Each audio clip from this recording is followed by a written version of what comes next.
Alô, vocês que estão nos acompanhando aqui no Inova Rio Podcast, seu podcast da engenharia e da inovação. Muito obrigado por sua audiência. E hoje temos aqui como nosso convidado, nosso querido professor da UFRJ, Eduardo Linhares Quagliarini, engenheiro civil pela UFRJ, mestre em arquitetura também pela UFRJ e doutor em engenharia de produção. Aí deu uma fraquejada nessa hora aí, né, professor? Já estava fraquejando a arquitetura, né?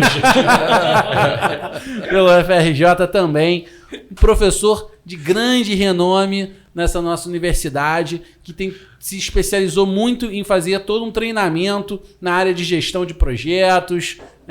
Todos nós aqui fomos alunos do Quagliarini, uma referência. Por favor, uma salva de palmas para o nosso convidado. Muito obrigado por ter vindo. Aqui hoje com a gente também está, desse meu lado aqui, Rodrigo Muniz. Não é isso, Rodrigo? É isso aí. Rodrigo Muniz. Esse nosso outro lado aqui tá George Neder.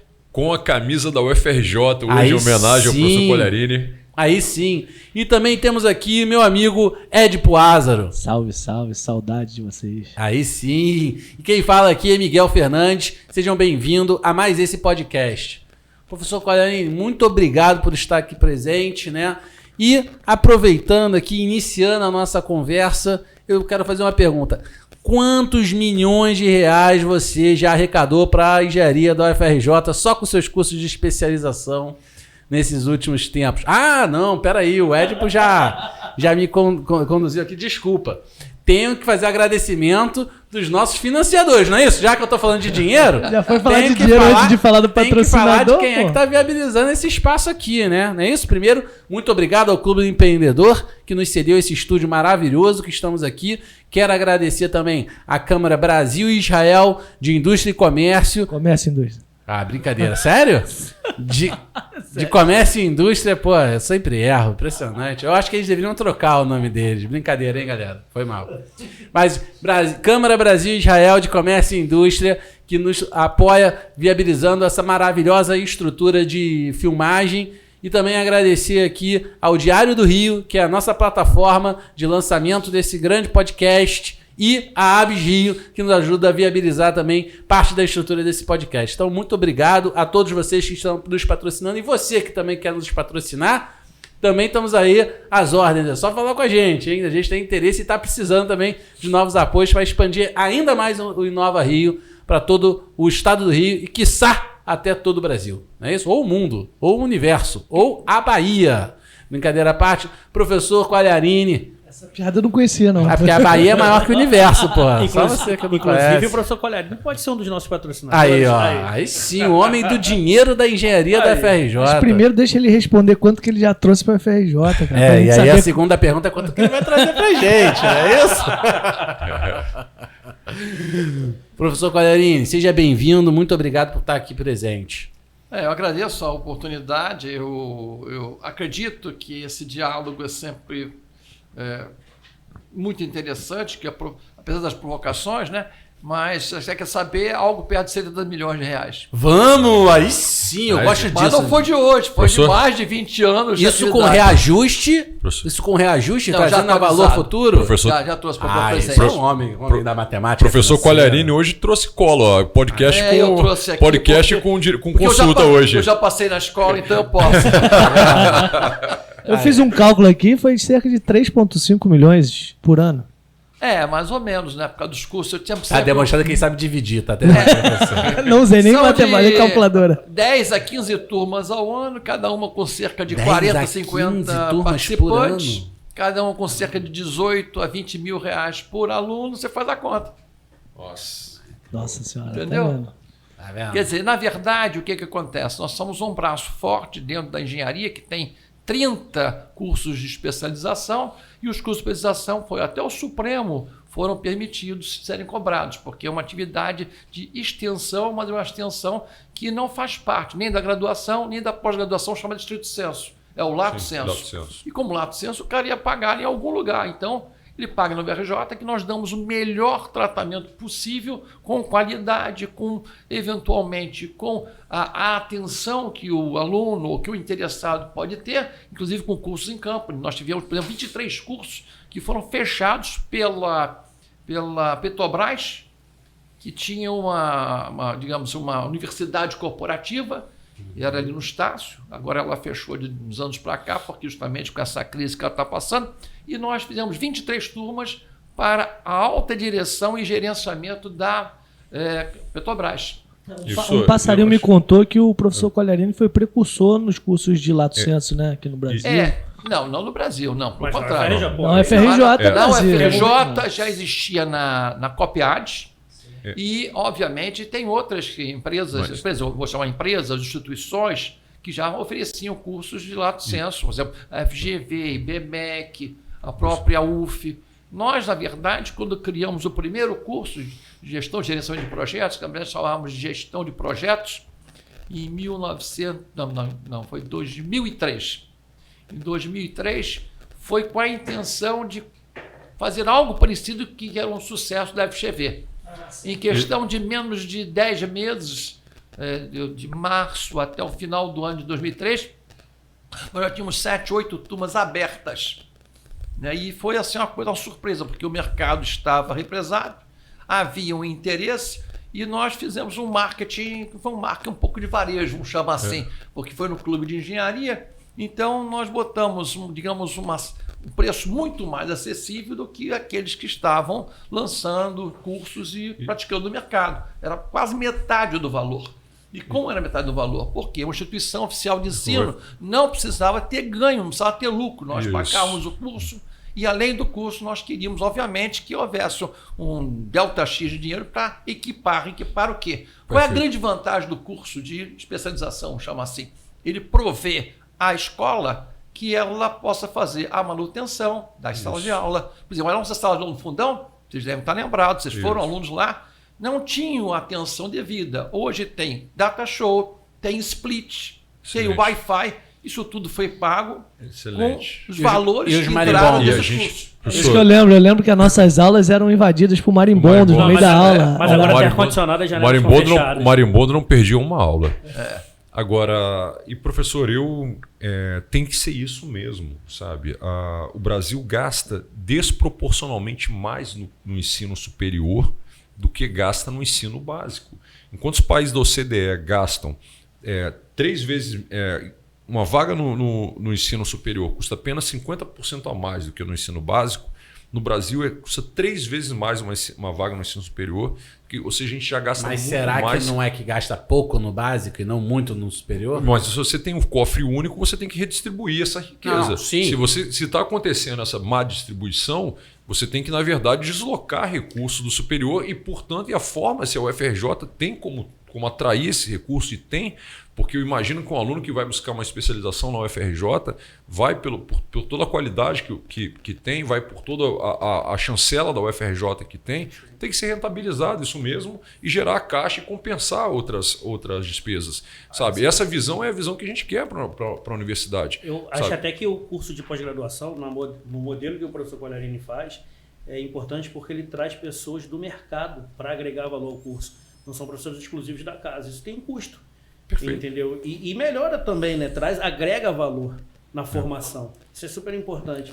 Uma coisa que corre em paralelo é a atualização. Porque se nós conhecemos o que está acontecendo fora, extramuros da universidade, a gente está com o currículo atualizado, a gente está com as emendas atualizadas, a gente está com conexão. Senão a gente começa a dissociar o ensino daquilo que são as práticas. E aí a universidade fica aquela história do cuspe-giz, ou melhor aluno, é aquele que segue o que o mestre fazia e não necessariamente o que nós precisamos em sociedade. E professor, como é que você se sentiu impactado pela pandemia no curso? Foi uma surpresa, assim. Eu costumo, brincando, dizer o seguinte, que a maior parte do que acontece conosco, a gente nunca imaginou que pudesse acontecer.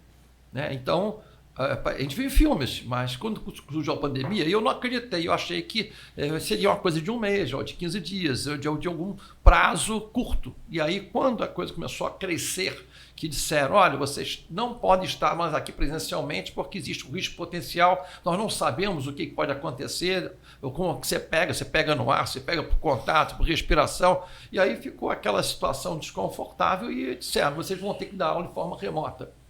Foi um absurdo, porque a UFRJ sempre repudiou qualquer ensino que não fosse presencial, que não fosse acompanhando, dando atenção devida ao aluno, ao discente. E, de repente, a gente foi obrigado a fazer de maneira remota, algo que nós não estávamos acostumados, e não só customizar a toda a carga, digamos, das disciplinas, dos materiais, mas também adaptar e treinar os professores. Então, foi tal a surpresa que, passados alguns meses, foi curioso, porque hoje eu tenho certeza que nós nunca teríamos esse tipo de iniciativa se não tivesse esse tipo de demanda e de oportunidade. Legado da pandemia. Exato. Provisório. Então, embora hoje nós estejamos voltando ao presencial, ainda temos muitas atividades que aprendemos a fazer de forma remota, de tal maneira que isso seja uma ferramenta, um acessório, um complementar. E mesmo alguns dos nossos cursos ainda continuam de forma remota, porque eles foram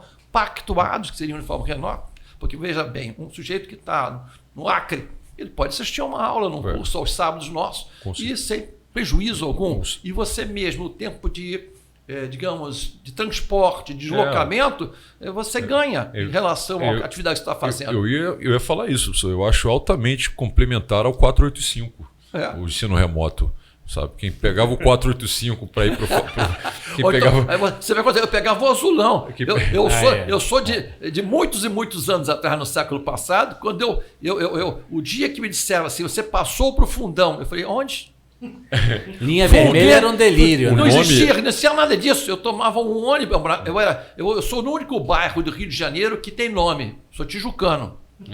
Então, porque todos os outros não existem, por exemplo, Botafogo, você ainda tem do time, mas eu diria que você não tem Copacabanaense, mas tijucano é aquele rito. Mas tem um filhote do tijucano que é o barrense. Mas todo tijucano depois se transforma em barra. A gente vai para Lentura, amor. Então o que aconteceu? De repente eu tinha que tomar um ônibus, saltar na Presidente Vargas, atravessar a Presidente Vargas, tomar um outro ônibus para o governador, saltava e tinha um ônibus que era gratuito, mas quem conseguia entrar nele, pendurado, que era um azulão, existe a fotografia na internet, e eu entrava para ir para a aula. E o curioso é que eu sabia chegar, mas não sabia se você ia sair do fundão. Eu cheguei alguns dias a ser obrigado, quando acabava a aula, a ir caminhando aqueles 3 quilômetros, porque não existia aquela ponte nova, até a Ilha do Governador para conseguir pegar a condução. E fazia parte. As aulas começavam às 7 horas da manhã e iam até às 8 horas da noite. Então, além de estudante, ser atleta? Com certeza. Atleta faminto, porque o burguesão não existia. Existia o moscão lá, quer dizer, você chegava para comer e era um negócio terrível, porque eu comia o pão e a mariola que tinha. E tomava um refrigerante. Não, era um suco, que até hoje eu não sei o que que tinha uma cor verde amarelada, certo? É um suco de Chaves. Ainda bem, pronto. Era o que eu comi. Mas como dizem alguns amigos meus, a Tijuca sempre vence, né, professor? Sim, claro. O dia que eu me formei, eu jurei que nunca mais botar os pés no fundão. Aí você virou professor. 17 anos eu segui minha vida profissional e um belo dia o Collor levou meu dinheiro. Eu tinha uma empresa, aí paralisou, eu estava capitalizado, mas não tinha dinheiro. E aí eu fiz concurso para o PRJ. Aproveitando, queria até falar um pouco que eu vi aqui no seu currículo também, que você tem uma vivência grande numa grande empresa de engenharia que foi a IESA, né? Foi. Com muitos projetos nessa área.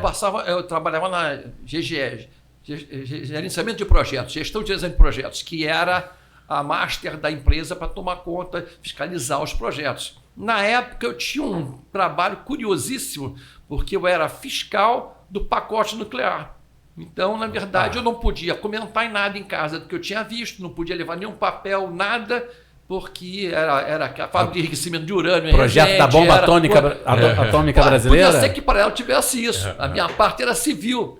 né? Aditivo de contrato, A fiscalização. família acreditava que você estava trabalhando com isso mesmo ou achava que era outra coisa? Não, o pessoal, ninguém a gente acreditava dupla. nada. Ninguém acreditava Tinha uma vida nada. dupla, professor. Ninguém acreditava. Mas era curioso, porque eu ia para o escritório que tínhamos uma sede na cidade, que era um edifício que não tinha marcação nenhuma na Rio Branco, onde ficava, e eu entrava e tirava tudo dos bolsos e aí trabalhava com a caneta e tudo mais. No final do dia eu pegava minhas coisas lá e podia ir embora. E não tinha telefone para falar para fora. Eu vi Você uma comia, série que ficava- tinha o ator principal, ele trabalhava assim também, Breaking Bad. E era um negócio curioso, porque na época eu não fazia, estão pagando, vamos trabalhar, mas anos depois eu descobri que o que aquilo tinha, né? Porque eu sabia parte do plano, ninguém contava exatamente, eu fiscalizar, porque tem um grande contrato, tem uma série de empreiteiras e tem que fazer isso. Então a IESA me foi um universo de aprendizado, inclusive que serviu de base. Eu diria que hoje eu sou justamente coordenador, já vão há 20 anos, do Núcleo de Planejamento e Pesquisa, que tem o gestão e gerenciamento de projetos, que é o nosso curso máster, com 100 e tantas turmas já realizadas, por uma única razão. Porque quando foi montado o curso, viram meu perfil, viram meu currículo de experiência anterior, falaram, fica aqui, e eu não sabia que eu ia ficar preso até hoje lá.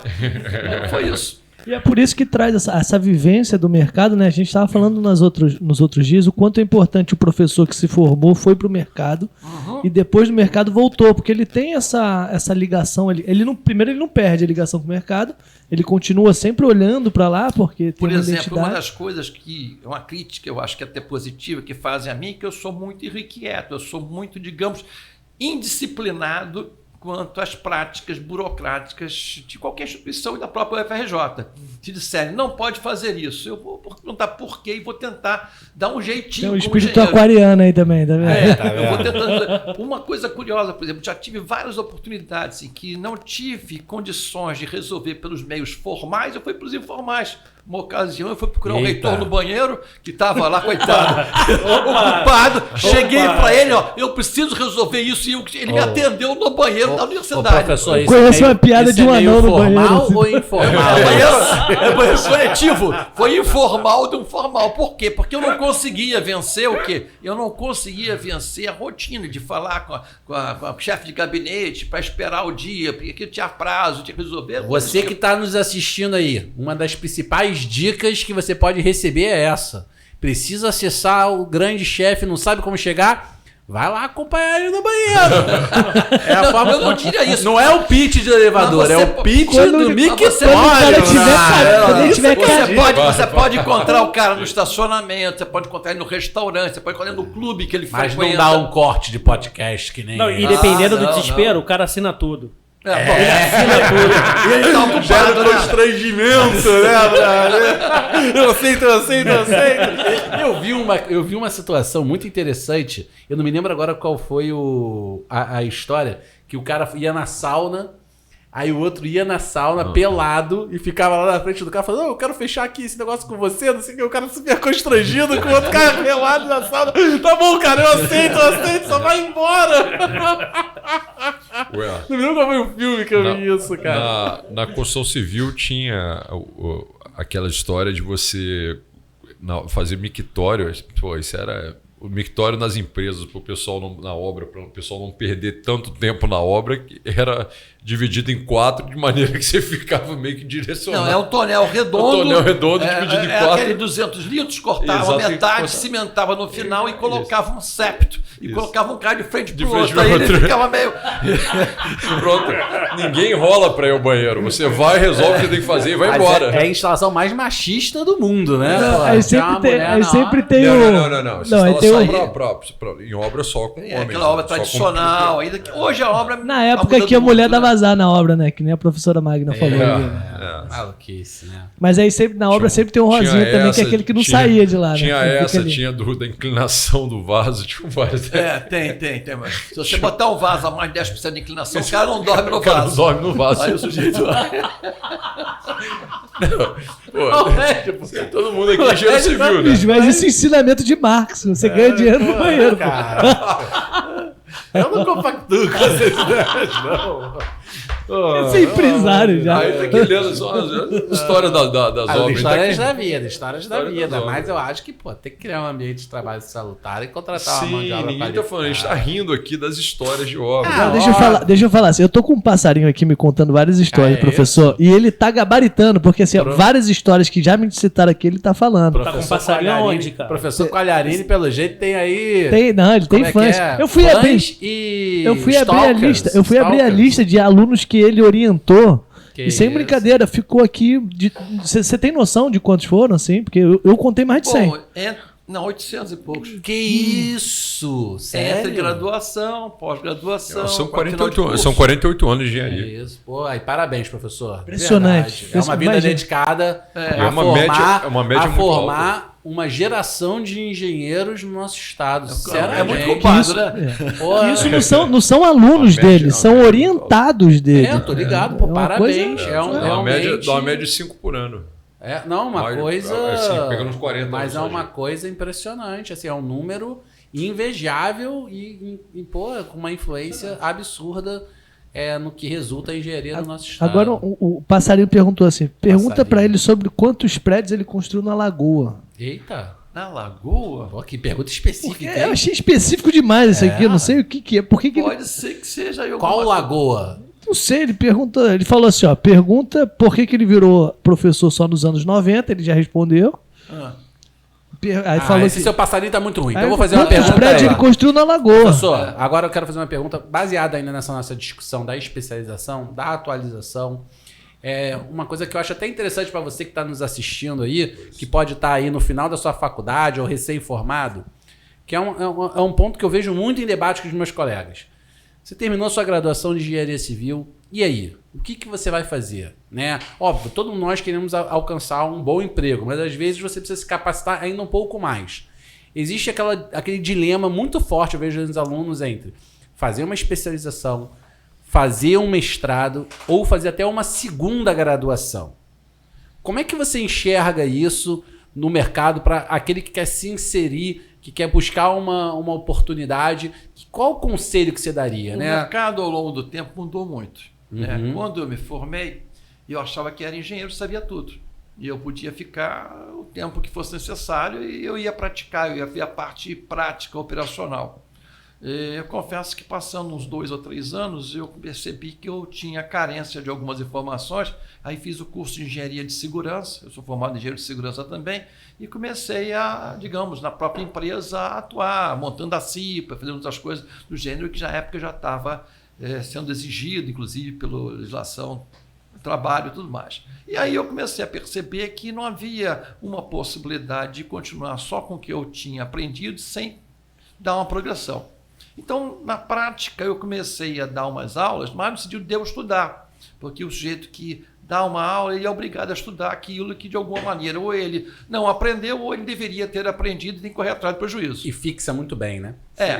E aí, o que aconteceu com isso? Eu comecei a dar aula numa série de colégios particulares, à noite, e fui ampliando, digamos assim, o universo de conhecimentos, até que chegou num certo ponto em que eu percebi uma coisa, que aquele período de carência que nós tínhamos, digamos, formados nos anos, como eu, nos anos 70, e você esperava 1 ano, 2 anos, 3 anos, 4 anos, agora você tinha que esperar alguns meses, e eu diria que no presente seriam algumas semanas entre você estar atento, porque existe uma mudança, uma velocidade muito grande de conhecimentos e novos ensinamentos. Então, eu diria que alguém que se formar hoje, lamento, vai ter que ser estudante o resto da vida. Vai ter que, de maneira permanente, estar só atualizando. Mas isso é uma coisa boa, não é uma coisa É ruim. uma coisa boa, mas é uma outra ótica. Você não pode dizer assim, eu aprendi e agora eu sei. Não sabe. Por quê? Porque novas técnicas, novos produtos, novos serviços, novos desafios vão aparecer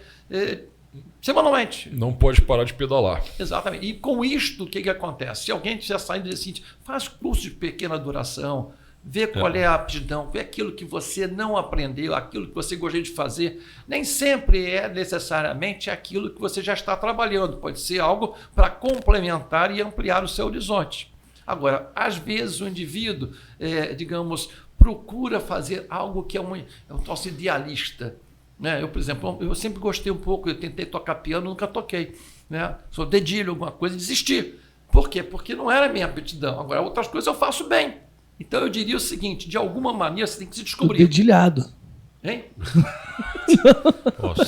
E de alguma maneira você começa, em algum momento, a se superar, a ter um nicho de mercado em que você vai ser competente. Então, se alguém tem que fazer, faz curso de curta duração, em seguida faz uma especialização, porque o indivíduo às vezes quer fazer um mestrado, e o mestrado é muito acadêmico, é muito de pesquisa, é muito de contribuir, de repente, com alguma coisa que você não tem, às vezes, aptidão, porque você acaba se ilustrando ou copiando o que o orientador faz, ou que alguém teve sucesso, ou que você achou interessante. Não é a tua praia, vamos chamar assim. E aí depois você segue ou não esse tipo de situação. Eu posso afirmar uma coisa, eu passei para a FRJ porque o Collor levou meu dinheiro e eu, de repente, tinha dinheiro, tinha capital, mas não tinha nada o que fazer. Então, eu fiz um concurso para a FRJ, já dava aula na faculdade particular, e, de repente, passei. Fui ser professor auxiliar de ensino, o primeiro da lista, o mais baixinho. E aí, de repente,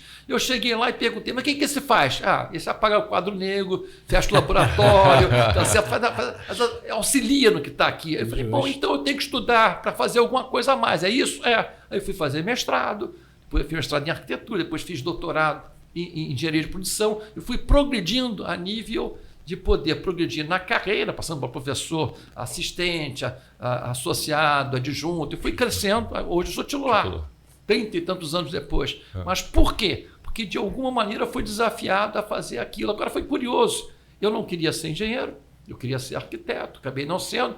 Eu não queria ser professor, acabei sendo professor não sendo. E não queria nem, de alguma maneira, chegar onde fazer uma carreira acadêmica depois de ter feito um trabalho aqui fora que eu nunca parei. Porque eu, de alguma maneira, continuo sendo engenheiro. Eu tenho uma vida, digamos, paralela, vamos chamar assim, de profissional. Esses anos todos, que não me é pedido pela universidade para ter dedicação exclusiva lá, dedicação exclusiva para eu lecionar, para eu fazer aquilo.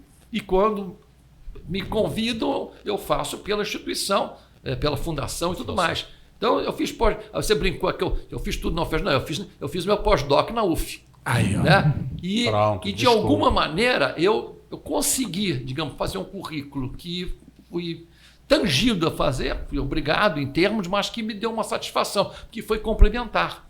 Engenheiro civil, eu tinha feito construção civil, depois fiz estruturas, depois fiz arquitetura, mestrado, depois fiz doutorado em produção, depois em seguida fiz pós-doc na parte de produção civil, e aí fui ampliando. Com isso me permitiu duas coisas. Quer dizer, ter um leque grande, eu não sou necessariamente um grande conhecedor de tudo, mas eu conheço o suficiente para aconselhar, reclamar, pleitear e fazer as coisas que eu faço hoje dentro da FRJ como um coordenador dentro daquilo que eu me coloco lá na escola. Eu gosto muito disso, sabe, professor? De quem busca ter uma formação. É claro que, novamente, perfis, né? Às vezes você tem que ser o especialista daquele assunto e você vai esgotar de todas as maneiras um determinado campo de conhecimento que você não pode errar, você tem que ter todas as ferramentas. Eu indo para a área de empreender, para mim foi importante buscar conhecimento fora da engenharia também, mas no direito e na administração. Então, às vezes, quando você está empreendendo, muitas vezes você não precisa... Como você faz tudo, né? Como você está começando o seu negócio, você faz tudo, você te serve de um monte de conhecimento de áreas diferentes que são importantes socialmente para você estabelecer o teu negócio, para você empreender. Mas é muito importante, a mensagem que passa disso, seja qual for a tua trajetória, se especializada numa direção, ou seja variada para quem vai para o empreendedorismo, é de você não enxergar, você não ser o básico, não fazer o básico apenas, ter a atenção de buscar conhecimentos numa carreira que mescla arquitetura, que mescla engenharia de produção, que mescla... Quer dizer, faz uma...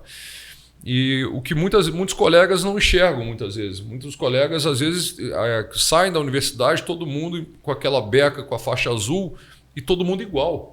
Sabe? E todo mundo sem observar a possibilidade que uma universidade como a UFRJ, com um sistema matricial de departamentos que você pode buscar conhecimento em vários locais, te oferece. Então isso é fundamental para você ter a tua individualidade no mercado, para você ter só o que você é a pessoa capaz de fazer, sabe? E eu achei muito interessante o conselho que o professor deu, e eu acho isso totalmente coerente, né, com a atualidade. Fazer cursos de pequena duração. Hoje, assim, eu tenho diversos amigos que terminaram a faculdade e aí, não me identifiquei, vou fazer outra graduação.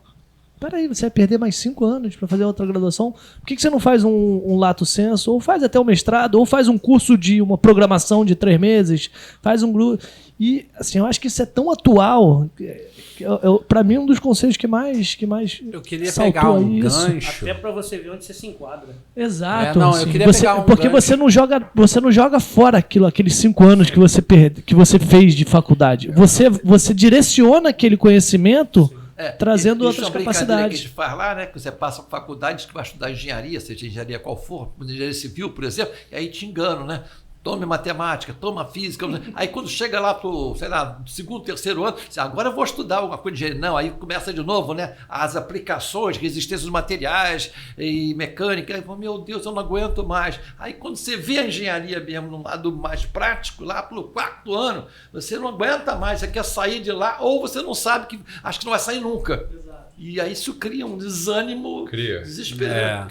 Mas eu queria... A evasão é altíssima. Eu queria fazer um link aqui, porque uma coisa que para mim eu vejo que é muito diferente do ensino nos Estados Unidos, principalmente no ensino superior ao Brasil, é que é a parte da relação do estudar e aumentar a sua receita, né? A sua capacidade de ganho. Por exemplo, um dos principais índices que medem a qualidade de um curso de MBA nos Estados Unidos, não estou entrando aqui se o índice é bom ou não, mas é um dos índices que eles usam mais como referência. Quanto você ganhava antes de fazer aquele curso e depois que você termina o curso, quanto a maior parte dos alunos aumentou o salário. Né? Qual é a projeção de aumento salarial. E aí, entrando nesse ponto, que eu acho que é uma discussão interessante aqui, né? Tudo bem, a graduação ela é o primeiro ensino que te habilita a poder fazer algo. Né? Mas num mundo tão plural, que inova tão rápido, você não acha que esse modelo já é um modelo retrógrado? Quer dizer, as coisas estão mudando numa velocidade tão grande. É claro que um prédio é um prédio. Não estou entrando nesse mérito. Mas eu vou dar um exemplo. A discussão, por exemplo, de você estar ou não tendo sistema elétrico para abastecer carro elétrico no estacionamento. Hoje pode ser uma realidade, dali a pouco já estamos falando do drone. E dali a pouco já estamos falando de não ser mais carro, mas ser aplicativo e todo mundo anda com outro sistema de transporte. Essa mudança, esse caos, de certa forma, esse modelo de 2 séculos atrás de referência de ensino, como é que você enxerga isso, professor? Olha, é aquele negócio, isso está evoluindo conforme as contingências. Né? Nós temos uma sociedade que vem com dificuldade, digamos, da mais tenra idade. O indivíduo talvez não tenha a alimentação, as condições de contorno, vamos chamar assim, para poder ter um curso adequado. Né? Então, de alguma maneira, é uma questão de sobrevivência. Bem poucos vão chegar a conseguir um ensino de qualidade com resultados para ele mesmo.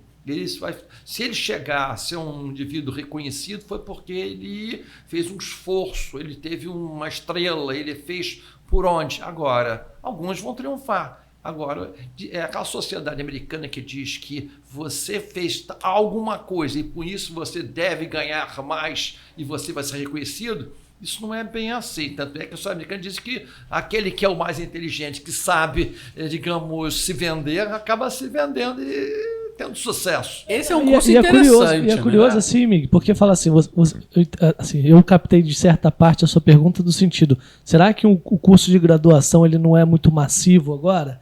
Só que eu paro para pensar, o ser humano, ele por mais que a quantidade de conhecimento que ele está gerando seja enorme, ele também tem um tempo de maturação dele. A gente não discute se precisa ter um menor tempo de ensino fundamental ou ensino médio.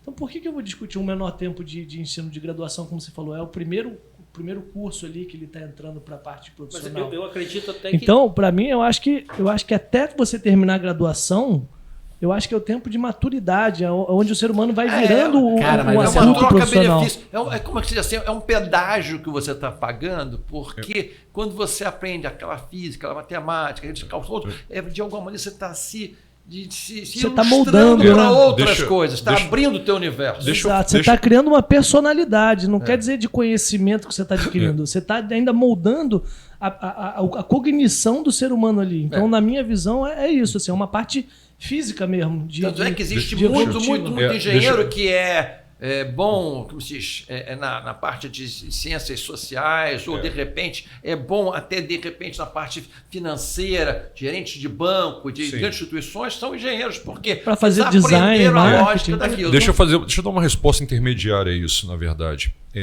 A questão não é... A gente não tem que estar falando sobre um indivíduo, mas no espectro da sociedade, uma parte das pessoas, maior do que hoje em dia, pegando o que o Miguel está colocando, deve ter cursos técnicos mais curtos e uma parte da sociedade deve ter essa formação mais longa, visando outras posições. Sabe? Na verdade, como a gente fala de sociedade, é uma combinação entre as duas coisas. Faltam sim, Miguel, falta sim profissionais que tenham uma formação técnica mais curta, que não precisam da engenharia, de todo um curso tão extenso para já figurarem no mercado na área técnica. Deixa eu reformular minha pergunta. Eu acho, só para complementar, eu acho que o que falta talvez para a gente é o que eu vi quando eu falei, até citei, lá na Alemanha, a diferença da faculdade e da universidade. O curso é engenharia nos dois, mas um é uma engenharia aplicada. E ele, dentro da faculdade, ele vai aprender o que ele vai aplicar no trabalho dele. Na universidade, já lá na Humboldt, nas faculdades alemãs, quando você vai para a universidade, aí sim, você aprende o que a gente aprende na universidade. Teoria das coisas, a gente aprende com... Então, talvez o que falta para a gente é uma divisão entre quais são os cursos técnicos de graduação, ou seja, que a engenharia civil aplicada ao mercado e a engenharia civil aplicada ao ensino. Existe... Peraí, não, deixa eu só fazer porque eu quero realmente dar uma direcionada na minha fala, que eu acho que vai ser muito bom para fomentar a continuidade da discussão, que é o seguinte...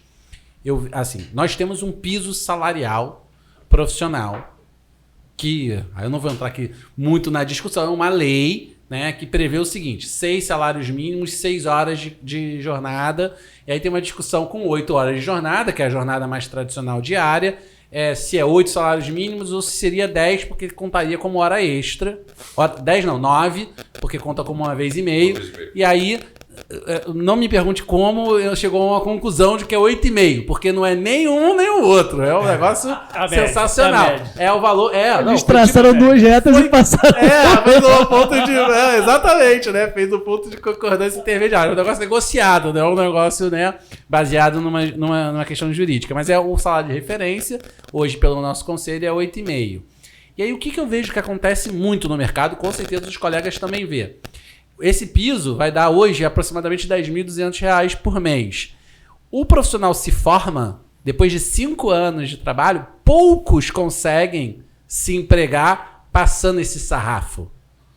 A maior parte acaba tendo que aceitar outras vagas que não adentram esse sarrafo, que não entram nesse... Porque a qualificação que ele chega, de repente, não é... Eu falo assim, às vezes, para quem passa o nível... de produtividade desse sarrafo de 8,5 é ótimo piso. Garante a ele uma estabilidade de um valor mínimo. Mas para quem, às vezes, a formação e não consegue, aquilo passa a ser uma coisa sufocante. Ele não entra no mercado. Que é a grande maioria. Não entra no mercado formal. Ele vira informal. Sim. Engenheiro informal. Quiçá quando larga a profissão e vai trabalhar, às vezes, num subemprego, como Uber e essas coisas. Eu acho que uma coisa também importante a se discutir não é só o tempo de graduação, é o modelo da graduação. Entendeu? Hoje em dia a gente tem na UFRJ ela ficou mais fluida depois das reformas acadêmicas, mas ainda assim hoje é muito engessada. Ela não prepara o aluno para o mercado de trabalho. Não é só isso. Um aluno que acabou de se formar, ele gera esse dinheiro? Deixa eu falar. É por aí. É isso que eu ia falar desses pisos. Esses pisos têm um problema, sabe? Você acaba restringindo a porta de entrada. Sim. Acaba criando a intenção e o resultado são duas coisas diferentes. Sabe? A intenção é, eu vou dar uma condição superior, mas, cara, a economia permite isso é possível essa contratação a esse valor, ou você vai acabar tendo um efeito contrário de inibir a contratação desse profissional, sabe? Que está saindo da universidade, muitas vezes ainda não tem família para sustentar, que precisa entrar no mercado e começar para dentro do mercado poder evoluir. Quer dizer, olha o estímulo que se tentou dar e olha o resultado prático disso, sabe? Então são coisas que... Mas eu acho que isso tem dois viés. Eu estava até recentemente conversando com o Miguel, não sei se ele vai lembrar, a gente conversando sobre funcionalismo público. No funcionalismo público, dificilmente você contrata um engenheiro. Exato. Você contrata o assistente, o gerente. Não, dificilmente não. Não existe a carreira de engenheiro no serviço público. Você não, é porque o serviço público, o salário é muito aquém de um salário de mercado. Exato. Então, dificilmente você atinge um piso de engenheiro para um engenheiro que está entrando no mercado ou então que está um tempo de médio. Desculpe, gente. Dificilmente você chega com um salário de 10 mil. O salário de 10 mil é um subsecretário de Estado. Peraí, deixa eu só entender uma coisa. Como é que o cara saiu da faculdade agora e vai virar um subsecretário de Estado? Me permita entender uma coisa. O prêmio por se você pega dois profissionais da mesma função, a nível municipal, o servidor e uma pessoa da iniciativa privada na mesma função, eles têm o mesmo salário, nível municipal. Nível estadual. Nível municipal da capital do Rio de Janeiro, que você está falando. Isso. Não, sim, mas não, onde a gente está... Não tem, não. Não, calma aí. Não, isso é estatística. Não. Para não dizer que é igual, o servidor público ganha mais 3%.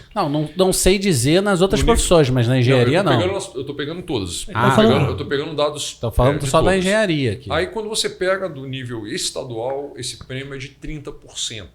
Mas olha só, você botou jurídico nessa história. Não, eu tô pegando, não. E quando você pega a nível federal, o prêmio de um servidor público federal sobre alguém que desempenha a mesma função do que ele no Brasil é de 90%. Mas você não consegue linearizar eu não entendi qual foi. Eu não entendi. Não, você não consegue Eu estou dizendo linearizar. que não é normal o servidor, não é normal. Assim, eu não sei se novamente, não tenho dado, estou pegando esse levantamento inclusive do Banco Mundial, sobre o prêmio do servidor público federal sobre a iniciativa privada. O que é o prêmio? O prêmio O prêmio é quanto ele falar. ganha mais para alguém que desempenha a mesma função na iniciativa Ô, privada. Jorge, olha só. Mas eu não sei mas esse não há o recorte, nesse estudo não há o Essa recorte discussão, para a engenharia. e essa discussão ela tem várias distorções.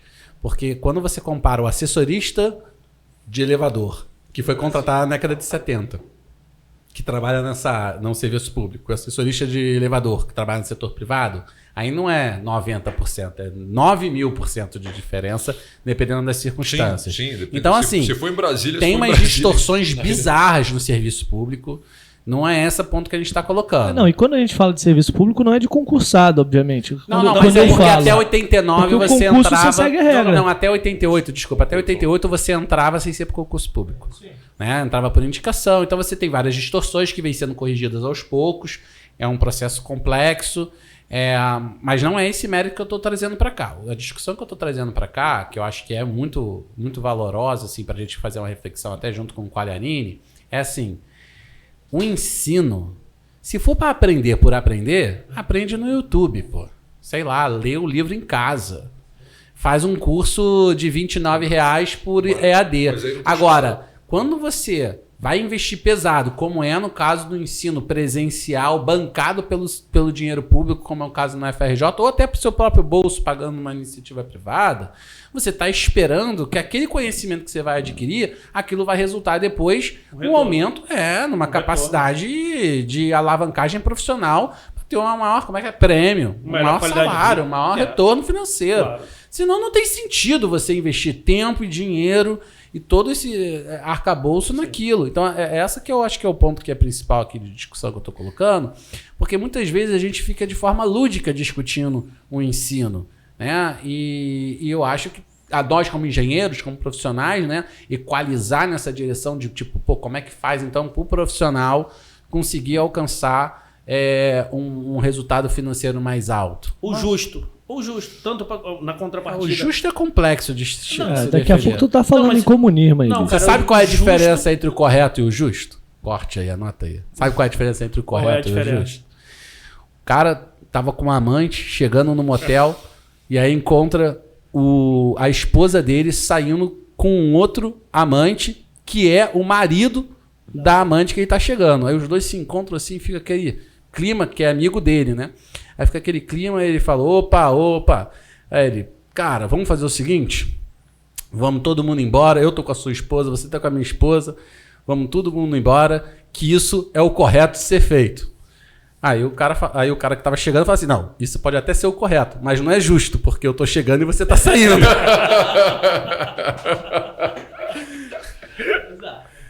Mas, galerinha, como é que você enxerga essa questão da valorização profissional Deixa eu em explicar uma relação coisa à simples. receita? Dar o meu exemplo. Quando eu me formei, foram buscar na faculdade e me deram emprego.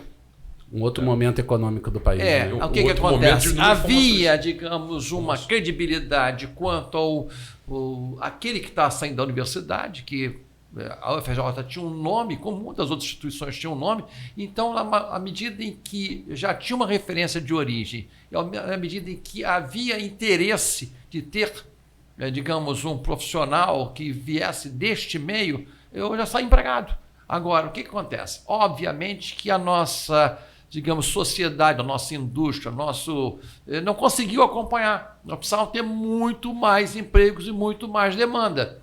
Eu vou citar uma coisa muito curiosa que acontece, que eu brinco lá, e o pessoal, embora ache que é um pouco assim empírico, mas na prática acontece. Eu tenho 2 cursos que são meu carro-chefe. Um é gestão e gerenciamento de projetos, né, que é feito para qualquer profissional de nível superior que queira aprender as boas práticas de projetos. E tem um outro curso que já tem muitos anos, de planejamento, gestão e controle de obras civis, nitidamente para o arquiteto e para o engenheiro ou para aqueles ligados à parte de construção civil.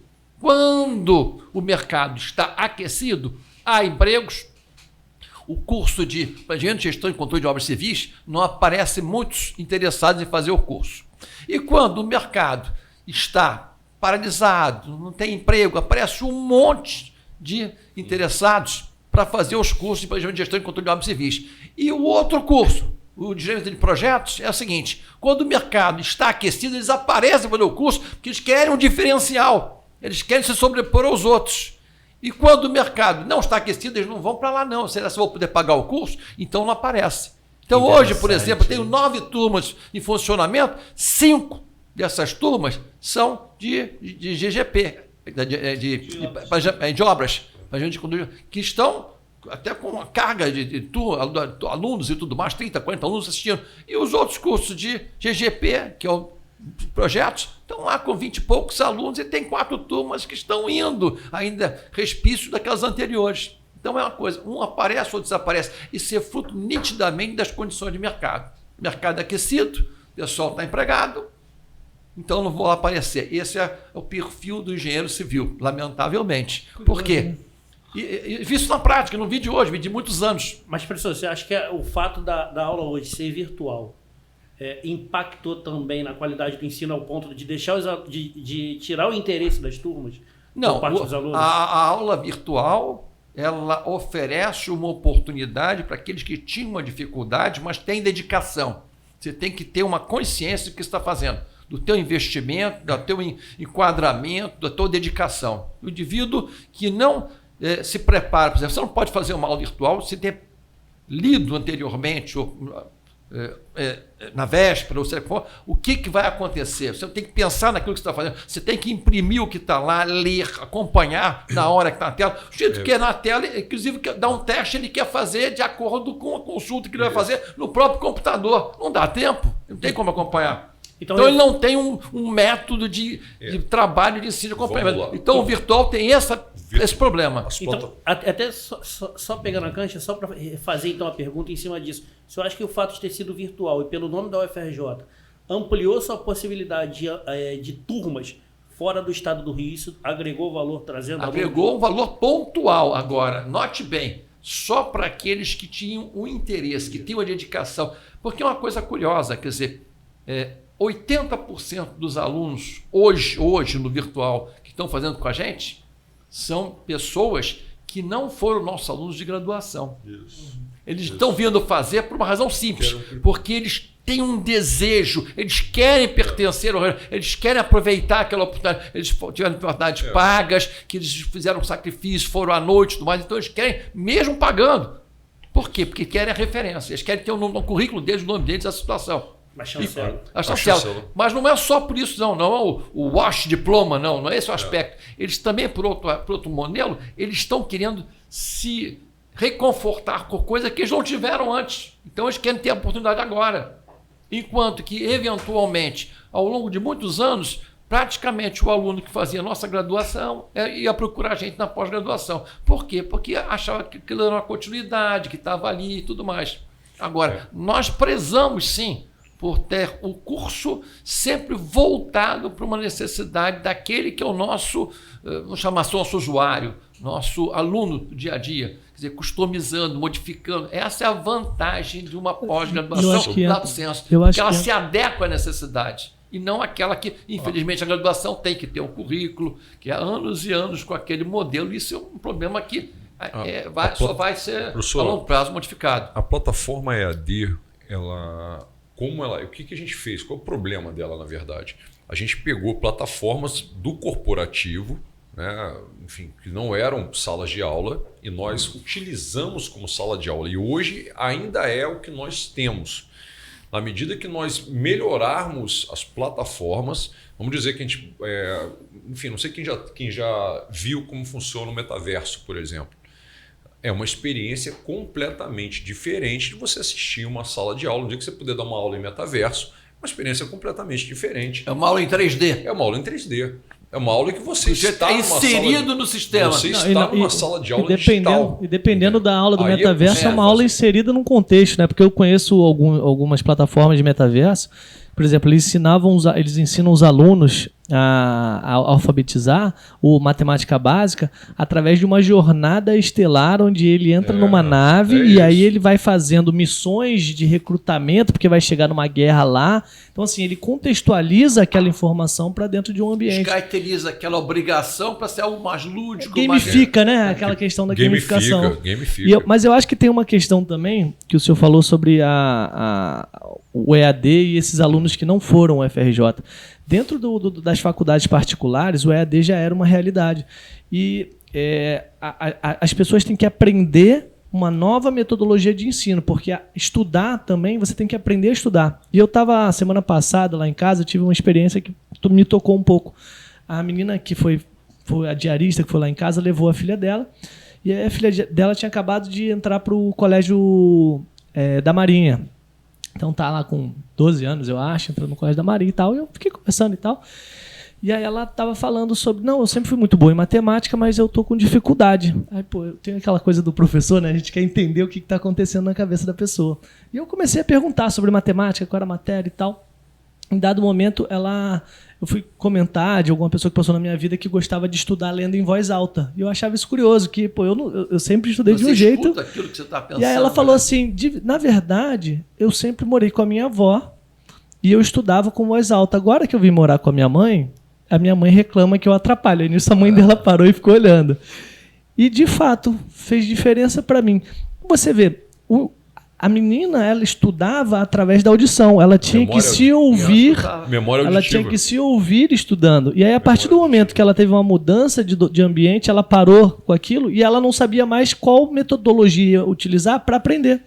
E eu acho que às vezes o EAD é isso. A gente está inserindo no ambiente... 2D, né? Só tem a largura e o comprimento. E você fica olhando para aquela tela. E as pessoas não sabem aprender. Exato. Ela não sabe como estudar aquela matéria. E às vezes eu acho que está faltando esse gap. As pessoas ainda não aprenderam a aprender em EAD. O problema... Talvez seja esse o aspecto, dos aspectos. O problema do EAD para o professor é que você não tem você não tem controle. O aluno, você não consegue enxergar o aluno como um todo e você fazer uma melhor gestão da atenção da turma quando você está fazendo. Porque a aula, você começa a dar ela aqui, a atenção começa a cair, você tem que recuperar a atenção. Tem um feedback, turma, né? Você vai puxando os alunos. Você vai o tempo inteiro recuperando a atenção dos alunos, Quando você está no ambiente EAD, ainda mais novamente as plataformas que nós dispomos, que são para reuniões corporativas, você não consegue ter essa interação. Então você acaba dando uma aula que ela é flat nesse aspecto. Ela é, sabe, você vai... E você é vai uma ter um crítica ritmo do ensino e- público. E seja lá o que for. Que a gente no ensino público, as pessoas reprovam e não dá, faço de novo. No particular, você está pagando cada vez que você reprovou. É, o ensino público, E aí eu acho que é uma característica do quem veio do particular, quando vai fazer o EAD, ele vem com vontade, porque ele sabe que ele está pagando por aquilo. Né? O Deixa dinheiro eu dele fazer tá uma saindo. pergunta aqui, objetiva. E aí eu até compartilho a minha visão como professor também. Você gosta de dar aula por EAD e vocês, de repente, já assistiram aula aí por EAD? Vocês gostam de assistir aula por EAD? EAD, para quem não tá nos vendo, pode não Estudo saber, à distância. é ensino à distância. É, ensino à distância. O professor quer começar com a resposta? Eu vou explicar de duas formas. Primeiro, eu acho que o EAD não serve para tudo. Tem muitas aulas práticas ou que você precisa do envolvimento de quem está escutando. Você olha para o indivíduo, você vê o olhinho dele lá olhando para lá. Então você sabe que você tem que se dirigir a ele, você não consegue isso. Então tem essas limitações. Por outro lado, como ferramenta de apoio, ela pode ser muito útil. Híbrido. Agora, eu gosto muito da aula síncrona, em que você tem a apresentação e o monitor ou o coach está ali, está junto com você. E aí você pode pedir o auxílio. E aí, obviamente, aquilo tem uma superação. Agora, honestamente, não existe nenhum sistema que vá superar a presença física de acompanhamento de alguém que está sentindo, porque São note 100 bem, milhões se de anos, dedicando, são né? 100 mil anos de evolução da espécie Pois é. humana para ser social, né? e aí, o de indivíduo repente- está ali, o indivíduo fala, ele percebe. E outra coisa, o jeito levanta a voz, ele para, ele dá uma atuação que você não consegue isso. Imagina uma aula gravada. Eu vou encerrar aqui meu comentário só com uma coisa que eu li, todos estão convidados a ver. Está sendo divulgado, infelizmente, pelo nosso CREA, um curso de uma entidade que se credenciou, que se colocou lá, e eles oferecem cálculo estrutural, uma série de informações, uso do aço, etc. Tal, dizendo que custa R$1.000, R$1.000 e poucos reais o curso, que dá direito a você, são 10 ou 12 horas, dá direito a você ter, digamos, uma consulta se tiver dúvidas, e 800 e poucos se você não quiser ter a consulta para tirar dúvidas. Caraca. EAD. E eu fiquei assim horrorizado. Quer dizer, eles dão algo gravado, você assiste. Você quer dúvida? Você tem direto R$1.000 e pouco. Se você está lá, você pode entrar, está sendo divulgado hoje, nesse presente. Eu tenho guardado isso lá na minha mesa para mostrar. Olha que curioso. Eu não vejo isso uma forma de ensino. Uma forma de treinamento pode ser. Porque a dúvida aí Mas não depende é. do seu bolso. Curioso não é isso, né? entendimento. Essa diferenciação que ele fez de ensino e treinamento, eu achei... Isso é curioso também. O treinamento é isso, você bota a tela lá gravada, a pessoa vai lá e vai se treinar que eu vi aquilo. Mas não é um ensino que está sendo feito de fato, né? Porque você não tem o feedback do professor, você não tem a interação. E o Como é ensino, que vocês o enxergam passa ensino à disso. distância? Eu Vocês chegaram a fazer cursos de ensino à distância? Deixa eu só fazer um comentário em cima do... O gravado ainda está num nível muito complicado. Tá? Quando tem interação, ainda é uma coisa. Quando é gravado para assistir, aí depende muito do que está sendo entregue, para ter alguma qualidade. A gente costuma brincar que gravar teatro não é fazer cinema, entendeu? Então, assim, o professor está acostumado a dar aula, uma sala de aula. E aí ele coloca uma câmera para gravá-lo e acha que aquilo ali vai funcionar para ensinar do mesmo jeito para os alunos. Que a aula dele gravada, ele fazendo, vai funcionar com os alunos. Esqueçam, completamente diferente. Sabe? A atenção, a interação de sala de aula é essencial para esse tipo de aprendizado. Então, na aula online, você ainda consegue ter algum grau de interação. Quando você faz a aula completamente gravada, negócio, é outro nível. Sabe? Cai muito isso. Perde-se muito com isso. Sabe? Tem uma curiosidade, na época que eu estava fazendo mestrado, eu comecei a estudar o que eles chamavam de MOOCs, né? Massive Open Online Courses, que lá em Harvard já tinha, MIT tinha, que são cursos EAD, só que gravados, ou seja, são cursos que você atinge um público massivo, né? E era, na época, uma revolução que estava se propondo de divulgação de conhecimento, porque a partir do momento que você grava um curso e você abre, você tem o pessoal na Índia tendo acesso a uma informação de Harvard que ele nunca conseguiria ter, e você começa a propagar, a difundir democratizar o ensino. Então, assim, isso, por um lado, traz uma revolução que é um professor, como o Quagliarini, por exemplo, que orientou 800 pessoas e teve acesso aí a milhares de alunos, ele passa a ter milhões de alunos, bilhões de alunos, a partir do momento que ele consegue fazer isso. Mas, por outro lado, ele perde a qualidade. E aí eu acho que essa diferenciação que ele fez sobre ensino e treinamento faz muito sentido. Eu vi uma técnica há pouco tempo, eu não me lembro agora, mas está no YouTube, é fácil. O indivíduo dava uma apresentação, ele num auditório falando, ele interagindo, e você passava a ser alguém como se estivesse no auditório. Então você assistia ele fazendo a apresentação e como se estivesse na plateia, e ele se dirigindo à plateia, e a câmera em vários momentos. Quer dizer, aí você se sentia indiretamente, digamos, na obrigação de estar acompanhando o que os outros estavam fazendo também no próprio momento de lá. Eu achei muito interessante essa dinâmica de uma apresentação, de uma aula, de um treinamento, e o último mas muito interessante. Inserir ele dentro do contexto. Tem o YouTube tem isso, eu achei. Não, mas eu acho que é isso, assim, eu acho que, por um lado, você difunde a informação, por outro lado, a informação fica rasa. E aí você exige que tenham pessoas mais interessadas, mais curiosas. Mas estão acontecendo uma série enorme de técnicas. Por exemplo, eu brinco no meio de uma aula agora de remota, descompressão, que é um intervalo de 1 minuto, 2 minutos. Vamos falar de bobagem aqui agora. E aí começam a seguir, ou então vamos agora no banheiro, vamos sair da tela. Olha, está na hora de todo mundo, agora ia para a janela e volta de novo. Isso cria uma espécie assim de... digamos, de fuga para o indivíduo não ficar, digamos, passivamente preso ali, hipnotizado naquela situação. Você recupera Exato. a atenção da turma. Eu vou falar pela minha experiência. Eu acho o ensino à distância muito pesado. Eu concordo plenamente que ainda tem que evoluir muitas ferramentas, mas é uma revolução. Porque você vê, agora mesmo, né? Vamos ter centenas de pessoas aí, quiçá, né? Vamos ver se a audiência melhora, milhares de pessoas acompanhando esse podcast. O que seria impossível organizar em forma de estrutura física. Né? Ainda mais pensando que são pessoas de vários lugares do país, do planeta, talvez até do universo ou da Bahia, né? Brincando aqui. Tinha uma namorada baiana, fazia essa brincadeira com ela. Mas que baiana acho que é o centro do universo, né? Tem uma brincadeira assim, às vezes. Mas voltando aqui a essa questão Acabamos de perder a audiência da Bahia. Não, de jeito nenhum. Tamo junto. Baiano não nasce, estreia, né?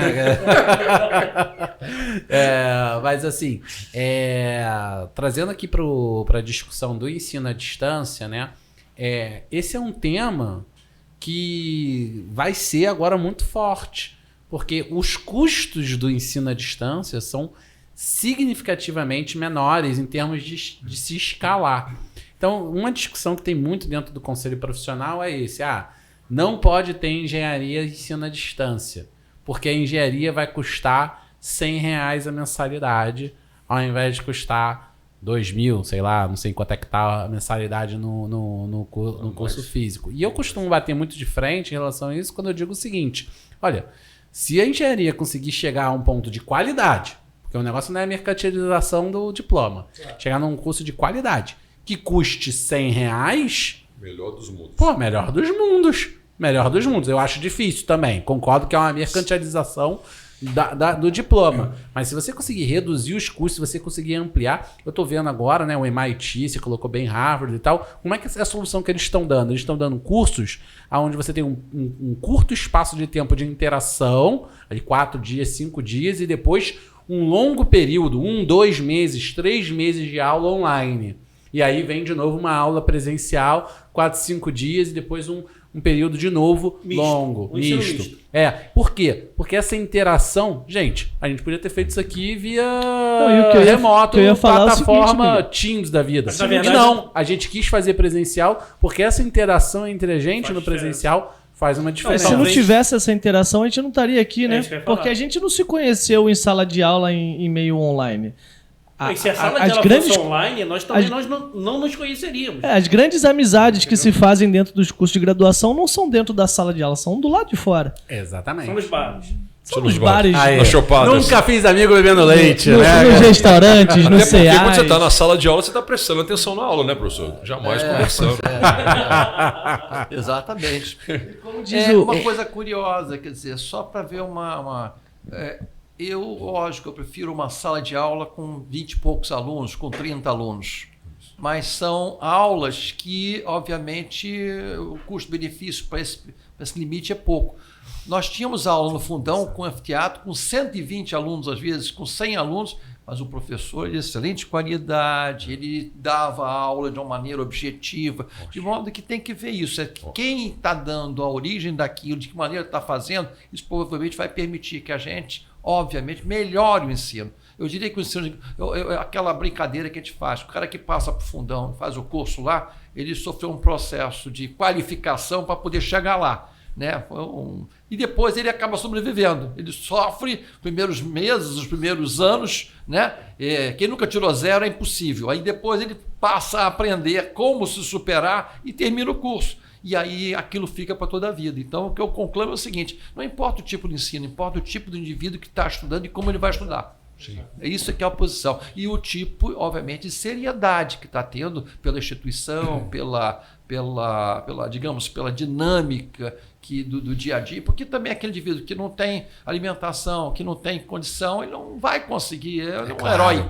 Claro, quando ele consegue com isso. certeza. Então a gente não pode querer igualar todo mundo. E, lamentavelmente, como eu diria, terminar a engenharia para os fortes. É para aquele que conseguiu superar uma série curso darwinista, né, cara? Como foi na minha monografia, não sabendo que era possível, não sabendo que era impossível, foi lá e veio. Jean Cocteau, dramaturgo francês. Agora, eu ia falar de uma frase, quando eu fui fazer o mestrado, o professor Watanabe, da COP, o diretor na época, ele falava uma coisa seguinte: se você quiser vir fazer o mestrado, doutorado, vir aqui assistir a sua aula e vir embora, ok, vai ser bom. Mas você vai perder uma coisa que é imprescindível dentro da tua formação, que é o conhecimento volátil. O que é o conhecimento volátil? É aquele conhecimento de corredor, é aquele conhecimento que você vai estar trocando do convívio. O pessoal chama de networking, né? Que hoje o pessoal vai ficar falando e daqui a pouco vai puxar uma pauta que é ali que vai surgir o diferencial dentro do teu currículo. Não é a matéria dentro de aula que vai ser todo mundo que vai ter acesso, mas é essa conversa de corredor que te torna um profissional excelente, fora da curva. Isso foi uma frase do diretor e eu achei isso muito legal. Que é isso, né? E isso, quando você sai do presencial, você perde isso. Você perde o diferencial e as pessoas ficam com uma formação pasteurizada. E aí, por isso que eu achei interessante quando ele falou, deixa de ser um ensino, passa a ser um treinamento, porque você cria pessoas que tiveram aula da mesma forma, com o mesmo impacto. E você perde a experiência única de cada um de estar ali presencialmente e tendo outras experiências. Muito bacana, porque aí faz uma amarração, uma pergunta, até para a gente já começar a caminhar aqui para o nosso fim do nosso bate-papo. Como é que você enxerga, professor, assim, em termos de inovação, o que um profissional aí que está se formando agora, ou que já entrou no mercado agora, que ele possa fazer para fazer um diferencial, né? Como é que você vê que esse profissional ou estudante que está se profissionalizando agora, ele pode buscar um diferencial de mercado? Olha, ele tem que primeiro ver as suas aptidões, mas talvez, não sabendo, ele tem que ser um curioso por excelência. Ele tem que tentar frequentar, digamos, associações que possam estar ministrando, digamos, algum tipo de palestra, algum tipo de congresso, algum tipo de simpósio. E aí, aquilo ele vai verificar aonde ele teria algum tipo de oportunidade. Quer dizer, se alguém disser assim, mas vale a pena ir para um congresso que um monte de gente está falando um monte de coisa, eu não estou, um simpósio, uma mesa redonda, aí você vai perceber naquilo um conhecimento ou uma oportunidade, talvez você seguir aquela trilha, porque senão você vai ficar sempre seguindo algo que já, digamos, está tabelado, está praticado, que você não sabe se é a tua identidade. Então, procure sim abrir o teu horizonte no sentido de você frequentar as associações de classe, frequentar, digamos, grupos que tenham interesse em algum tipo de assunto que você, mesmo tendo conhecimento, você vai aprender a ser algo digamos, daquilo. Então, esse eu vou tentar me aprofundar, vou tentar um meu diferencial. E aí você vai conseguir. Se exponha às oportunidades que existem. Exato, mas você tem que procurá-las, né? Eu costumo dizer que a curiosidade é a premissa da inteligência.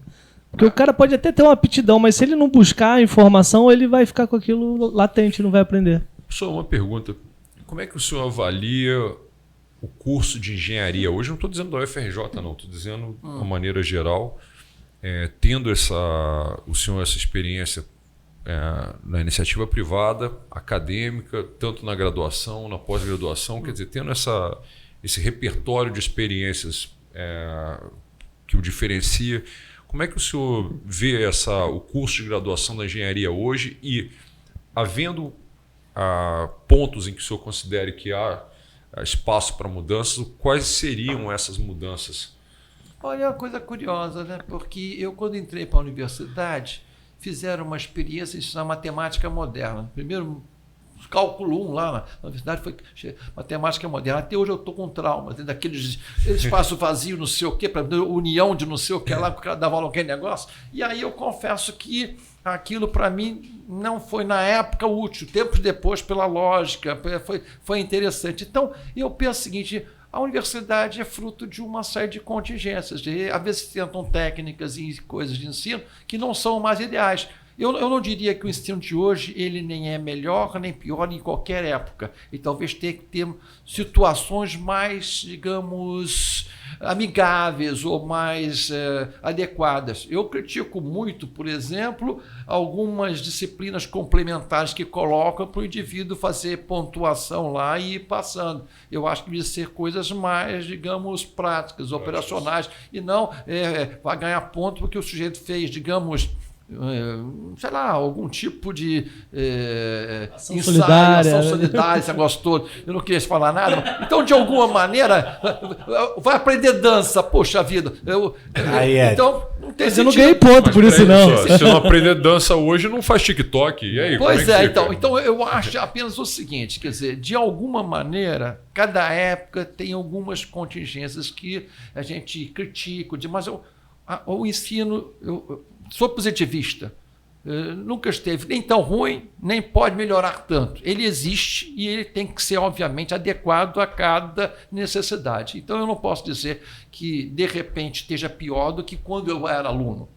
Tinha uma série de regras quando eu era aluno que era terrível, né? Se eu chegasse no corredor e o professor estivesse entrando na sala, eu saía desesperado, porque se ele encostasse a porta, ninguém entrava depois. Ainda existe isso hoje, com alguns professores. Alguns professores então são restícios, mas não é esse o aspecto. A gente aprendia a estar disciplinado, estar naquela hora lá. A gente aprendia, quer dizer, que tinha uma responsabilidade. Eu tive um professor que dava a prova e no final da prova ele corrigia a prova na minha frente.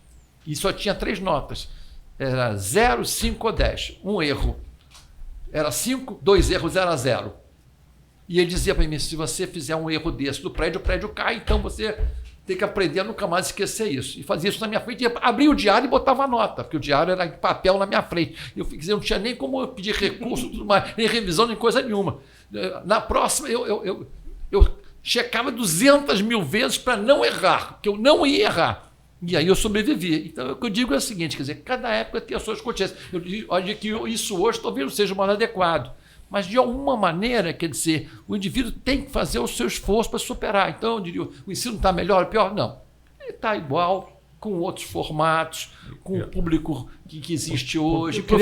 Eu queria complementar essa pergunta. Quanto à grade e quanto à ementa, professor? As ementas eu acho que podem ser melhoradas, mas sempre puderam ser melhoradas. Por quê? Porque, de alguma maneira, a sociedade oferece uma nova, digamos, uma grande quantidade de conteúdos que não existiam algum tempo atrás. Quer dizer, que passam a existir em termos de materiais, de técnicas, de rotinas que estão aparecendo. Eu, quando estudante, o protendido era um negócio maravilhoso. Eu tenho uma aula de protendido, achava aquilo sensacional. É um troço comum. O cara vai ver como é que macro não sei o que lá, quer dizer, biologia aplicada não sei o que. Eu falei, ótimo, que maravilha. Pô. Eu fico até com inveja, porque eu acho que não é bem um negócio, né? Então, eu acho que, de alguma maneira, está se melhorando de acordo com a necessidade da época. Agora, o problema é que a engenharia, obviamente, ela evolui ao longo dos anos com uma velocidade muito grande e tem que se adaptar a ela. E, obviamente, a gente vai ter que pagar um preço por essas modificações. Não, eu queria só complementar que essa pergunta, a gente, geralmente, nos nossos podcasts, a gente pergunta sobre a falta de ocupação em cargos de relevância para a nossa sociedade do engenheiro. E aí, complementar sobre o que o senhor acha da formação, perguntar o que o senhor acha hoje do engenheiro como um elemento de formação do Brasil do futuro. Se o engenheiro, na sua visão, ele está fora desse cenário, ele está aquém desse cenário, ele está fazendo o papel desse cenário, porque a gente vê muito assim, engenheiros inseridos em empresas muito bem colocados, assim, gerenciando, tocando empresas, etc. Mas você vê em órgãos públicos, em órgãos de liderança sociais, etc. Tomada de decisão. Você não vê engenheiros exatamente na tomada de decisão do Estado. O que o senhor acha dessa participação? Ou se, não, eu acho que o engenheiro não tem que se envolver nisso, ou não, acho que está faltando engenheiro. Deixa eu só complementar a pergunta do Edipo, aproveitando. E como é que você enxerga nesse processo o nosso conselho profissional, que seria o grande órgão de representação da nossa classe? Posso complementar então a pergunta? Vamos Você acha que, tabelinha, diante dessas circunstâncias, da tomada de decisão e da inovação dentro da universidade, trazer profissionais de mercado e não ter professores exclusivamente de dedicação exclusiva, agregaria valor? Bom, vamos lá, por partes. Pneus Ficou cartegador. longo, ficou longo. Vamos lá, presta atenção. 3 décimos cada pergunta. É óbvio que, ao longo do tempo, nós precisamos ver que... dar um exemplo. A minha mãe era contadora, porque na época, já faleceu, na época todo mundo era contador. Para fazer um nível superior, as mulheres ou eram professoras de primeiro grau ou eram contadoras. Era uma grande profissão a nível prático, né? E depois houve uma época que apareceram uma série de advogados. O advogado até hoje está muito presente, né, na nossa sociedade. Então tem altos e ciclos. Então tem uma época que apareceram mais arquitetos, ou mais engenheiros, ou mais isso, aquilo. Eu diria o seguinte, que talvez no serviço público o profissional de engenharia tem mais criatividade para não estar no serviço público, estar em outro.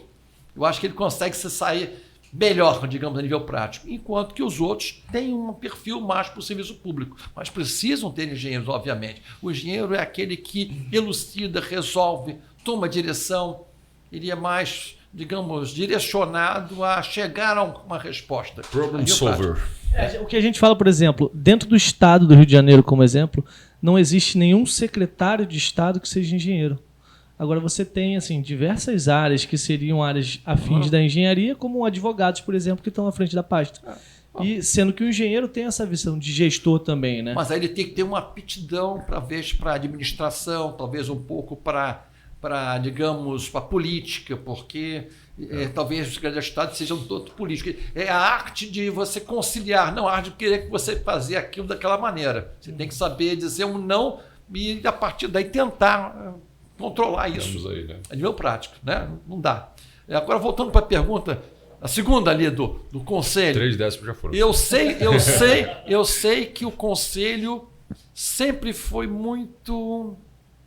Como é que eu vou chamar? Muito cartorial. Está ponderando as palavras. Cartorial, você já falou essa palavra que aqui. É a tipo da situação de que você tinha um título, você tinha uns direitos e te cobravam por ter aqueles direitos sem te dar nenhum apoio. É uma crítica que eu faço e sempre eu fiz. Quer dizer, aquela história, você não botou o nome na placa, você leva multa. Você fez isso, você leva multa. E não dizer, olha, você tem que botar o ponto na placa, tem que fazer isso, tem que fazer aquilo. Como se você estivesse protegendo alguma coisa porque você colocou o nome na placa ou alguma coisa. Numa sociedade do tamanho que nós somos, quer dizer, eu fico todos os dias envergonhado quando eu passo na linha, sei lá, amarela, vermelha, e vejo aquele monte de obras que eu sei que nenhuma delas teve nenhuma licença, são os absurdos, e se eu fizer uma obra na minha rua, lá, coisa, e botar lá no dia seguinte, eu recebo uma multa porque sujei a calçada. E me acham. Então, de alguma maneira, seletividade. É a circunstância da sociedade. Então, o que eu acho é o seguinte, minha opinião particular, eu acho que o indivíduo devia de ser aferido ao longo de toda a vida. Você fazia um curso de engenharia, você era engenheiro, porque levou o título, mas para você trabalhar na engenharia, você tinha que periodicamente ir lá e provar que você está trabalhando, ou que você tem que fazer uma prova ou um troço qualquer. E você ia crescendo. E isso independeria. Então seria mais um conselho do que, de repente, mais um CREA ou seja o que fosse. Era um acompanhamento daquilo. E aí você estaria credenciado. Nos Estados Unidos, por exemplo, que eu tive a oportunidade de estar várias vezes até trabalhando, tem uma coisa curiosa, o indivíduo não precisa fazer uma grande obra ser engenheiro. Ele precisa ter feito lá as provas correspondentes e mostrar que ele é capaz e competente, e já trabalhou naquilo. É uma coisa curiosíssima. Por quê? Porque lá é o sindicato que te fiscaliza, eu te acompanho.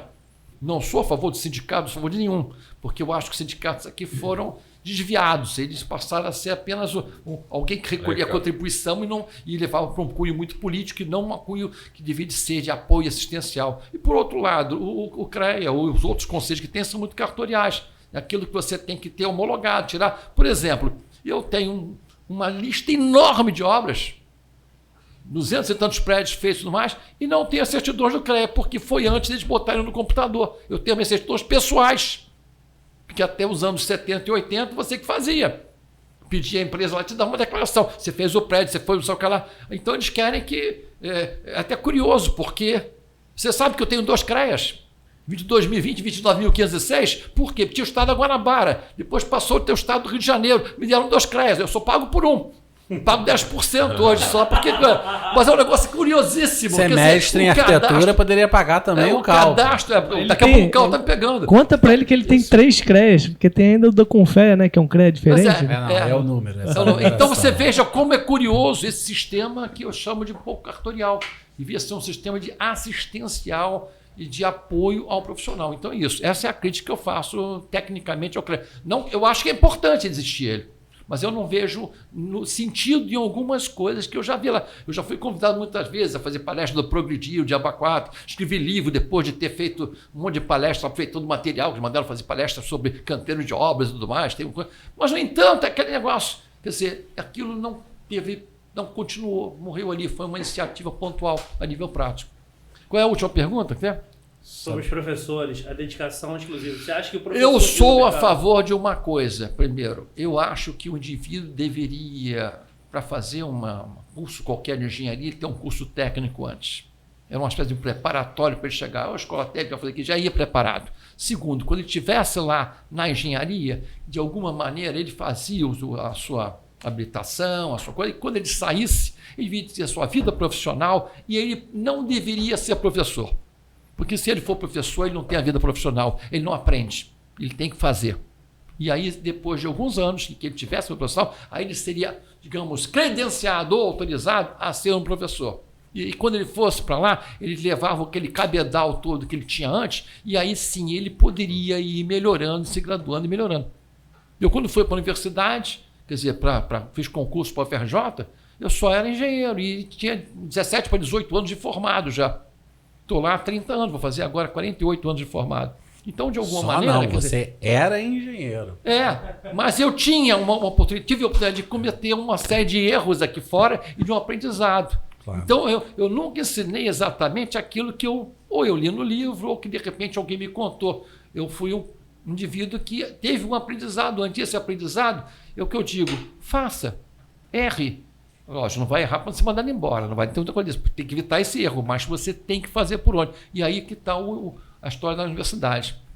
Aquela história que a gente conhece, o melhor aluno acaba virando professor ou acaba fazendo um curso acadêmico, não é um bom professor. Pode ser que ele nasça para aquilo, para algumas coisas específicas. Mas na nossa profissão de engenheiro, aquele que se expôs e que foi, depois foi para a universidade, vai ter uma idade mínima. Para ser professor na universidade. Você só pode entrar quando tiver 40 anos, por exemplo. Então, uma experiência profissional, né? É uma coisa. Para ele depois é obrigado. Ou uma dedicação parcial. Ou parcial, mas aí o parcial seria algo que, digamos, poderia levar ele, no certo ponto, a ele poder pleitear o resto do acompanhamento. É isso que tem que ser feito. Justo. Bom, gente, infelizmente, o papo tá maravilhoso. O Palharini é uma aula. Perguntar para ele sobre Iraque, sobre esqui, sobre o livro dele de técnicas construtivas, mas a gente vai ter... Já quebrei algumas costelas aqui, esquiando. Eita! Olha o Schumacher aí, hein? Tem que ter cuidado, tem que ter cuidado, tem que ter cuidado, né? Mas assim, a gente buscando aqui já para fazer encerramento, fechamento, aí o nosso amigo Rodrigo Muniz quiser fazer uma palavra final aí, já deixar suas redes também, alguma questão que queira falar aí também ainda com o professor. Então, minhas redes sociais, rodrigo.muniz, _, Muniz.rodrigo, eu inverti. Eu não sei, cara, qual rede social é Instagram, essa? Instagram. Muniz.rodrigo, e sobre a participação do professor Quagliarini, foi meu professor, né, na graduação, é uma pessoa que eu sempre tive muito carinho, me orientou no estágio, me recebeu sempre de braços abertos, me sacaneava. Você foi demitido no estágio alguma vez? Não fui demitido, me mantive. Na verdade, a gente fazia até caixinha para pedir pizza. Isso eu vou falar agora. O professor não sabia. Inédito, corte, hein? O professor vai fazer a denúncia aí. O professor Quagliarini não sabia. A gente ficava até tarde do LPPG. O professor estava lá, então a gente fazia uma vaquinha para pedir pizza. E a gente não dividia irmãmente. A maior parcela ficava com o professor Quagliarini. É porque a gente deturpava o valor. Aí, tá vendo? E também, eles tinham os biscoitinhos lá. Você não fazia por igualdade, mas fazia por equidade, né? Já que ele ganhava mais. Exatamente. Pagava mais. Exatamente. É aquele imposto de renda, professor. Inclusive os biscoitos da pós-graduação, que ele deixava pro pessoal na hora do coffee break, a gente também comia. Biscoito break, aliás, né? Aquele da vaquinha, uma delícia. Tá vendo? Temos que trazer esses pra cá também. Mas eu sou muito grato ao professor Quagliarini, que sempre recebeu muito bem. Sempre teve as portas abertas para todos os alunos. É uma pessoa que sempre procurou ajudar, tanto ao curso, quanto aquelas pessoas que precisavam, ofertando estágio, ofertando bolsa. Poucas pessoas na faculdade fizeram isso. Agrega valor, né? Trouxe investimento para a universidade. Hoje em dia, se a estrutura é o que é muito graças ao professor Quagliarini. Desejo todo o sucesso do mundo, desejo que o curso dê cada vez mais certo. E também desejo que ele me dê uma bolsa, né? Aí, professor, compra um Louis Vuitton pra ele. Eu não ia dizer pro Rodrigo, não, mas eu ia dizer pro podcast, talvez. Aí sim. Eu não ia perder essa Eu oportunidade. acho que essa é uma oportunidade da gente, de repente, ter um patrocínio do professor Quagliarini para uma bolsa aí pros nossos telespectadores, ouvintes, né, de um curso de especialização. Vamos dialogar aqui para ver se a gente conquista aí essa parceria, né? E a gente divulga aqui, professor. Eu falo aqui, ó. Você pode mandar aí o calendário de inscrição. Todo episódio nosso a gente vai lá e vai falar aqui para divulgar. Uma excelente ideia. Aí. Posso fazer meu fechamento? Porque isso Por estava favor. dentro do meu Vai lá. fechamento. Edipo Ázaro, por favor. Vamos lá, Edipo. Edipo Ázaro. Esse é o meu Facebook, Instagram, LinkedIn, Edipo Ázaro. A gente estava semana passada, semana retrasada, falando sobre professores que marcaram a gente. E eu, na ocasião, eu mencionei o senhor. Muitos professores, os professores moldam o nosso caráter, moldam as nossas expectativas de mercado. E o senhor foi marcante para mim numa época que não foi um professor que marcou de uma maneira assim. Vamos lá, fala na cara de dele que você falou de uma maneira boa, assim. Mas você talhou o meu caráter, assim. Você me preparou para a vida, para injustiças que poderiam ocorrer. E que depois O senhor Ou seja, o senhor cometeu uma injustiça comigo que me fez ver as injustiças dali em diante de uma outra forma, como normal. Não, exato. Mas eu vou te falar, eu falei isso no último a morte podcast. do tio Ben Porque a gente, cada um pode interpreta de um jeito, assim. E eu lembro que foi uma matéria que o senhor me deu uma nota que eu perguntei, por que? Você falou, vai ver, eu não gostei de você. Provavelmente você tinha motivos e não queria falar. E isso assim, eu falei, cara, ele não gostou de mim, então eu tenho que dedicar 3 vezes mais pra poder passar. A tá muito baixo, alguém falou que não gostou de mim, eu me sinto... Não, porque eu fiquei preocupado com a nota. Foi você, ele falou, não fui eu. Assim. Eu fiquei preocupado com a nota. Eu falei, se ele me botou de prova final porque não gostou de mim, eu tenho que estudar mais ainda, porque assim, ele não vai passar a gostar de mim. Mas eu vou ter que superar a barreira pra passar. Desistiu, e aí eu lembro que aí depois eram as aulas de reforço pra prova final, eu era o único que ia pra aula. Isso Peguei fez com que ele não todos e mais. gostasse mais ainda de você. Aí eu falei assim, agora ele vai sofrer. Vou ter que me livrar dessa aluna. Agora eu me livrar dessa aluna. Ele vai Professor, sofrer. que ele continua aqui. Eu aprendi muito. E eu A lembro- partir de hoje, qualquer aluno que for mal na minha prova vai chegar, mas professor, o que aconteceu na Não minha gostei prova? Eu de falo você. assim, eu não gostei de você, essa é a sua nota. Não, e eu na prova final eu tirei 9,5. E assim, isso me mostrou que assim, às vezes a vida é injusta. E não é por nossa causa, não é porque você tinha um problema específico professor. comigo. Não, e não era assim. Você provavelmente, em algum motivo, você deu aquilo, você não quis dizer por quê. Só que você não levou aquilo adiante. No momento que eu parei, estudei e me dediquei, você deu a nota que era compatível Você com tomava com- banho com- pra ir com pra esse- aula, alguma com o coisa assim. conhecimento que eu tive.